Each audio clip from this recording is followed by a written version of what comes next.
Hi, காலை வணக்கம். வெண்டைக்காய் புளிக்குழம்பு வைக்க போகிறேன். 1/4 கிலோ வெண்டைக்காய் இருக்கும். ஒரு எலுமிச்சை சைஸு புளி கரைச்சி வச்சுருக்கேன்.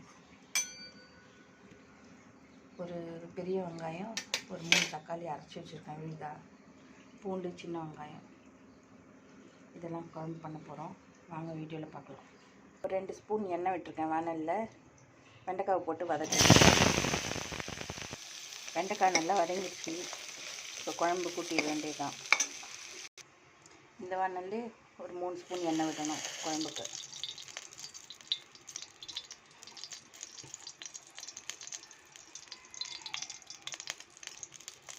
வெந்தயம், கடுகு போட்டு தாளிச்சிடலாம்.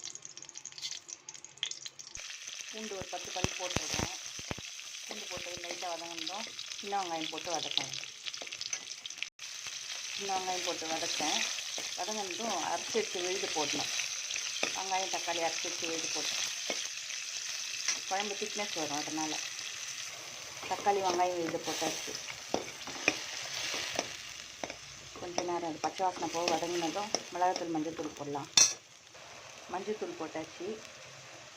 ஒரு 3 ஸ்பூன் மிளகாத்தூள் போட்டேன். இது வதங்கினதும் புளி கரைச்சல் ஊற்றும்.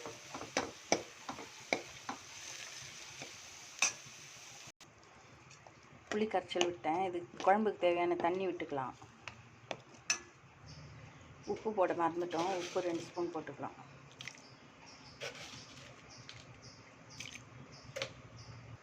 குழம்பு நல்லா கொதி வந்ததும் வெண்டைக்காவை போட்டு ஒரு 5 நிமிஷம் கொதிக்க வச்சு இறக்கணும். குழம்பு நல்லா கொதிச்சிடுச்சு. மிளகாத்தூள் வாசனை போக வதக்கி வச்சு வெண்டைக்காய் அதில் போட்டு ஒரு 5 நிமிஷம் கொதிக்க வச்சு இறக்கணும்னா குழம்பு ரெடி.